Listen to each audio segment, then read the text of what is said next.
What was the best moment you've seen where the real world hit a spoiled rich kid? Knew a rich kid whose parents bought a car for, and he treated it like absolute garbage, purposely driving it really hard and generally abusing it, confident in the notion that his parents would buy him a new one he wanted after he destroyed the one they got him. Well, they didn't buy him another one, ever. He rode the city bus and bumped rides off of friends after that. He was the most entitled father I'd ever met. If he was over at your house, he would just help himself to whatever was in the fridge, like it was some sort of paid buffet. One of my college roommates was very rich growing up. I didn't realize just how rich until I had to explain to her what a coupon was in very extensive detail. On multiple occasions, she bragged that she wasn't even interested in her major, philosophy, or college in general, but she was at a uni because her parents were requiring her to get a degree, any degree, in order to get access to her trust fund. I don't remember ever seeing her go to class, and she eventually got expelled sophomore year over academic dishonesty. I guess this was the last straw for her parents because they cut her off pretty soon after that. This actually served as a wake-up call. She somehow managed to get a public health degree at a different school in spite of academic dishonesty listed on her transcript. She's doing pretty well for herself these days. We've kept in touch, and last we talked she was considering grad school. Local business owner puts son through college and more. When kid graduates with multiple degrees, dad decides to retire and turn over business to son. Son brings college cronies on board. His management all wear white cowboy hats and drive white pickups. Begins revamping business. Dad comes out of retirement pronto, gets rid of son and cronies. Years later, bankrolls son's run for state rep. The son lost. Dad dies and leaves business to daughter. Here's a switch. Highly successful local doctor/politician expects son to attend medical school and become doctor. Son opts out, gets job with new company called Costco, pumping gas. He's been with that company ever since, just his regular pay raises and bonus checks give him a good life. He just didn't want the high-stress life his dad had. Oh, I have one. I used to work at Starbucks, and there was a girl that was just newly hired and in training. Mind you, she was 20 years old and her parents made her get a job. She grew up in a very wealthy family. On her first or second day, I had instructed her to do the dishes, to help catch us up for closing. She looked at me with these lost eyes and told me she doesn't know how. Apparently she grew up with housemates and literally has never cleaned a dish in her entire life. I had to teach her step by step how to clean a dish. I grew up with rich kids and still keep in touch with a few of them. One guy's father owns the most prestigious law firm in town. He said his life changed the moment he called his father from jail. The second time it happened, his father said, "Well, sorry to hear you got arrested. Good luck," then hung up. He said getting locked back into his cell was the singular moment that completely turned his life around. I knew this rich kid from high school that went off to college and partied every single night. His parents found out that he was failing basically all of his classes, so they secretly drove up early one Saturday morning with the spare set of keys to the car they had bought him and just drove off with the car.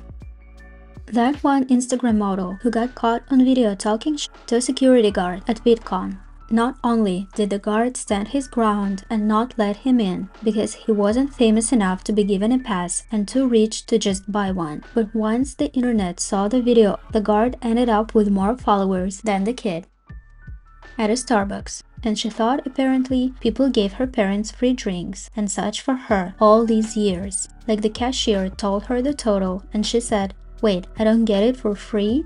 She never realized her parents swiping their cards all those years was paying for her things, I guess. Please tell me she was at an age where that might be even vaguely understandable. I'd guess she was 25 or so. Middle school. A classmate is on the phone when most of us didn't have cell phones, screaming at her stepdad, "Patrick, I need the $500. I need to buy new jeans." She did not get the $500, but she did later get to be a teen mom. So that was cool. Raise your kids and spoil your grandkids, or spoil your kids and raise your grandkids. When I was a teenager, my sister and I saw through our windows that there were two guys getting into her car. We ran downstairs as fast as possible and caught them in the act. One managed to run away, but the other one froze and didn't run away. He couldn't have been much older than me. My sister called the cops, and the kid kept looking at us and trying to find a way to escape. My sister said, "Run if you want. My brother will catch you." The cops came, and so did his parents. His mom drove a fucking amazing car, and the lady looked furious and sad. She was dressed really nice, and looked like she was pretty successful. As soon as she got out, she began yelling, "Why? We give you everything. You have everything. Why would you try and steal? Don't we give you enough?" The kid just seemed to shrink and get smaller.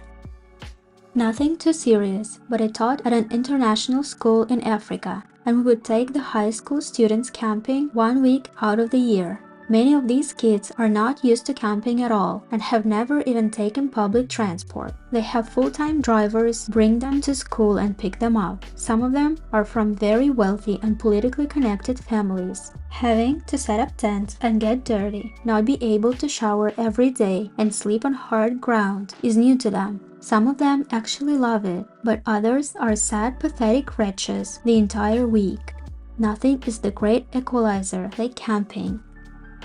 I went to a very rich, predominantly white Catholic high school. One moment I remember was the wind absolutely being taken out of a girl's sails when I explained to her why our school dominated the area's skiing, golf, and equestrian competitions, but never anything else. For a lot of kids in that school, the moment they learned they were rich was the moment they learned that the most girls don't have their own horses growing up.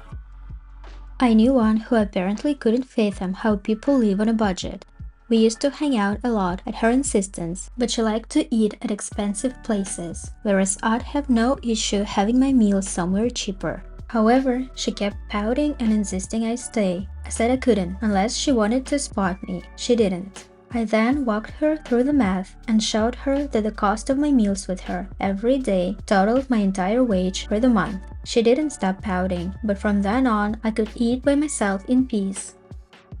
Reminds me of a friend that we brought traveling Europe with another buddy. We had a strict budget and he did not. It almost ruined our friendship with him, calling us cheap. We were like, "Dude, we literally can't afford to eat at the places you want to eat." He had absolutely no idea and thought it was just a choice on our end.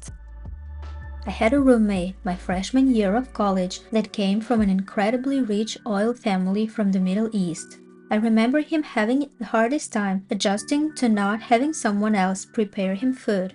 I remember waking up one morning and going to the kitchen and seeing him try to eat eggs and toast he had just prepared himself. He asked me how I normally prepare fried eggs, because his tasted really crunchy. Turns out he had just cracked the egg whole into the pan and prepared it shell and all. I couldn't stop laughing, but felt really bad for the dude.